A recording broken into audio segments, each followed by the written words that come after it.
That breaks down to this.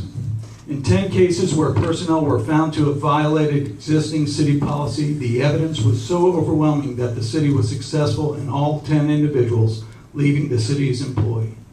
These are the facts, and they're indisputable.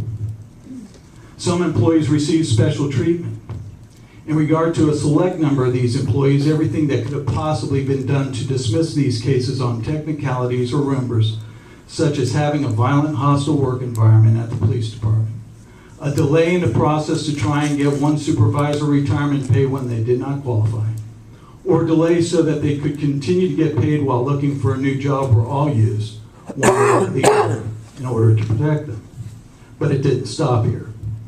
For example, in each case where we prepared their termination report, which the city requires to articulate the reasons for one departure, we identified the area as leaving as other, resigned in lieu of termination. The mayor signed off on all of these, with the exception of one.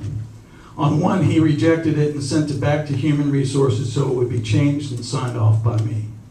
The same supervisor who was released for gross misconduct and unacceptable behavior was now leaving the city's employment, instead for M, employee released, unacceptable attendance, including tardiness. Needless to say, I returned the report back, corrected it as other, resigned in lieu of termination, which still has not been returned to me for my signature to this date. Collectively, the unnecessary delays for the last 6 terminations and resignations in lieu of terminations alone cost the taxpayers $117,206.63 in time-wasted salaries. This does not include overtime by other employees who had to work in their stead, the additional hours that burdened those who had to fill for these people, the time and effort to legally prepare these cases, the void in our workforce to provide the best of service to our citizens, nor the delay in hiring personnel to fill these gaps. In summary, I realize that holding these employees accountable has certainly placed me and the council members who hired me in a negative light by some. All you have to do is read the signs posted on the various roadways. Those who think such are most likely friends or family members, and I understand to some degree their passion. After all, no such report such as this has ever been made to date.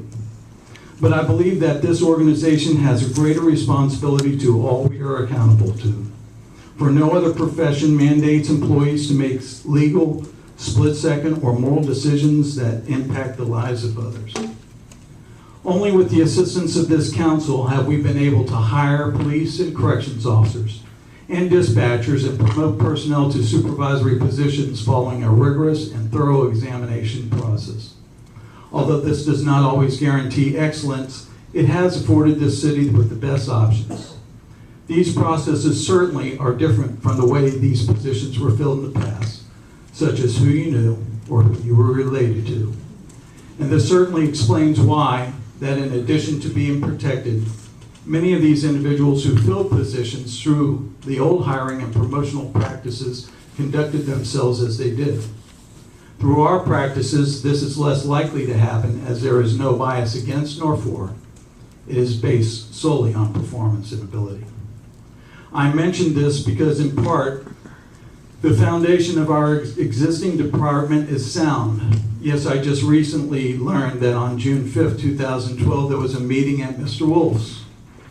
In attendance were the mayor, 3 new candidates running for city council, potential police chiefs for the city of Fairhope, and several of the supervisors who were either terminated or chose to resign in lieu of termination from our department.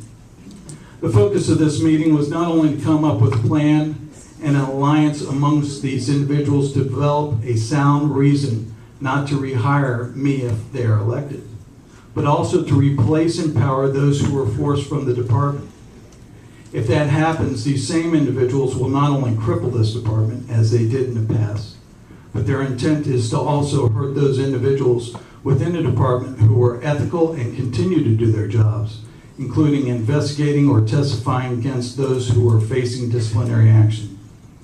Together, they will return to the days where special interests and special people receive special attention. This meeting, if true, and I do not doubt the source who was there and stated such to me proves that everything this council and I have stood for and against is not only righteous, but continues to be worth fighting for. In closing, let me further suggest this. The Fairhope Police Department workforce is becoming a great one. This is due in part because we have successfully defended the departures of a limited number of individuals to build on an otherwise existing foundation of sound personnel.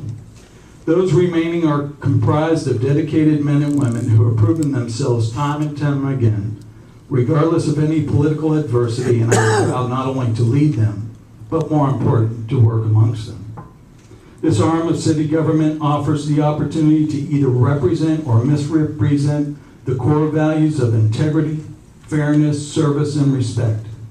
I cannot fix the past before I got here, but as long as I am here, I will uphold the oath of my office without prejudice or special interest and ensure that these tenets of our mission statement are enforced regardless of any interference from City Hall or from any other outside influence. Thank you. Thank you, Chief. Comprehensive.